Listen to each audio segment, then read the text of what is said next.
Hi, and welcome to The Music Scene. I'm your host, Stephanie DeGraw. Tonight we're at the Utah State Fair, and we are pleased to bring you Nicole Kole. She is one of the exciting new artists we have out there. Thank you. Welcome. And let's jump right in and talk about maybe some of your background when you were younger. I understand you came from a very musical family. You know, I did. Both of my parents were musicians, and even when they came together, they formed a band, and as they got older, it got harder for them to maintain the band, so they started playing places like the fair. Ever since I could remember, they had a variety ventriloquism music act, so my whole life has been music. That's great, and now you're having a chance to go out and tour and everything, and I understand at a young age you were actually signed in New York. Yeah, I signed a little different than how people are used to hearing. I was signed to a management deal, which means they set you up with songwriters, and kind of similar to a production deal where they're trying to put all the pieces together for you. So moved out there at 19, didn't work out, and I'm back.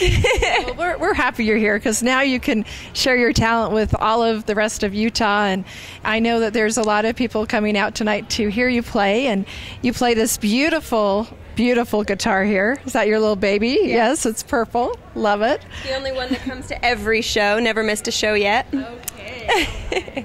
Well, why don't you tell us a little bit about your style of music and some of the influences you had growing up musically?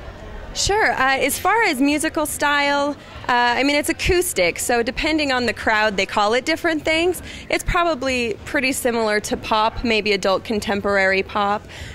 Growing up, I listened to Bonnie Raitt. I listened to, Pink is I'm a huge fan of. It goes across the board because my parents listened to Gordon Lightfoot and the Beatles, so I had that songwriting aspect, and I've been fusing it in with a little more mainstream as far as the feel and a little bit of edge, so it's across the board, but I would say Pink and Bonnie Raitt are my biggest. Great, and then you've taken all of that background and made it your own, which is exciting.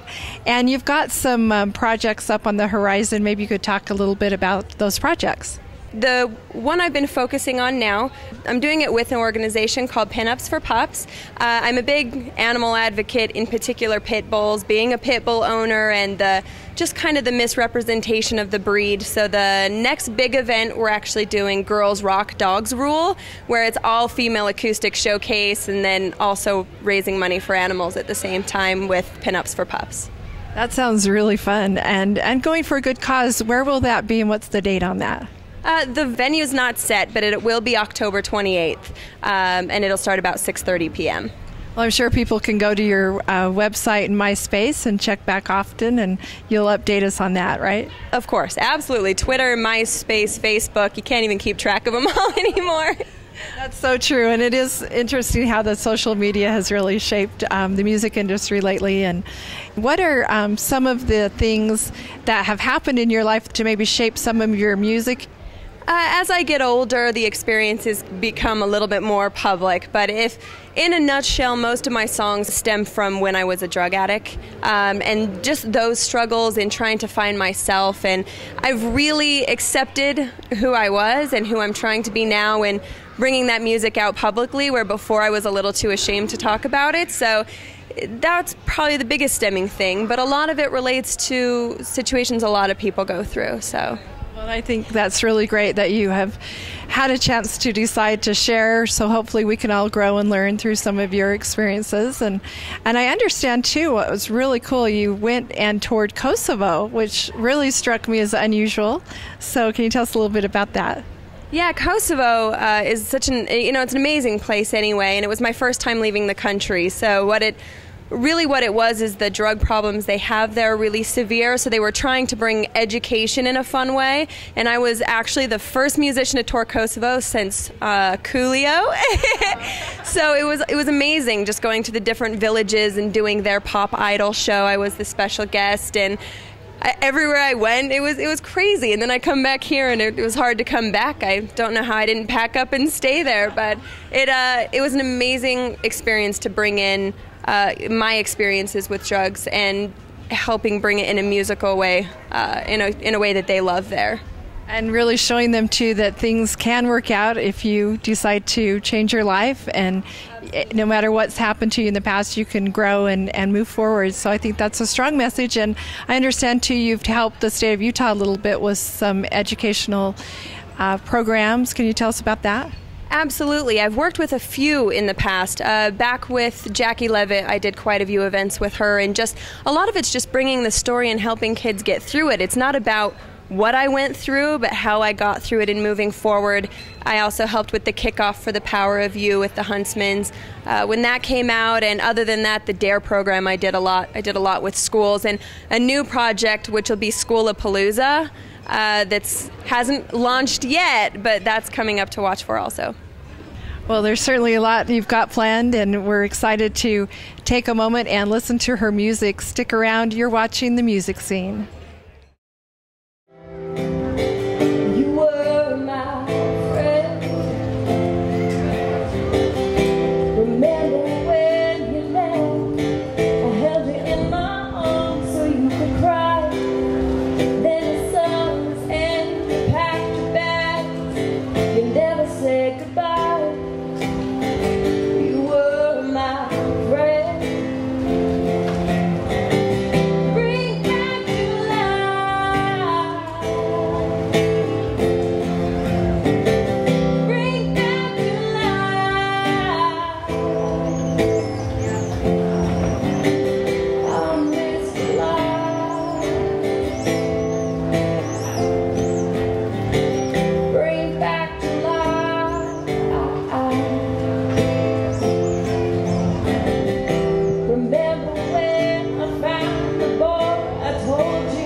Hi, and welcome back to The Music Scene. I'm Stephanie DeGraw, continuing our conversation with Nicole Kole here at the Utah State Fairgrounds. And to wrap things up, let's talk a little bit about this fabulous music. You've got it out there. How can people find out about it? And then maybe talk about some of the challenges as an artist to put your music out there. As an artist, the biggest challenge with a record is money because unfortunately music and money come together at the end when you have money. So as far as an actual album release, what I did was almost a pre-production EP release where it's just a collaboration of all the shows I did all summer long and each song from a different event that I did. So that it's completely live, which I appreciate because I like the authentic raw. But it is what it is, and you release what you can and hope to move forward. So that's my goal at this point, is just getting something out that people can appreciate so that I can move forward. Sounds like a good plan, and that way we can become more acquainted with you and your style and spread the word, everybody. Spread the word about Nicole Kole. Thanks for watching. This has been The Music Scene. I'm Stephanie DeGraw.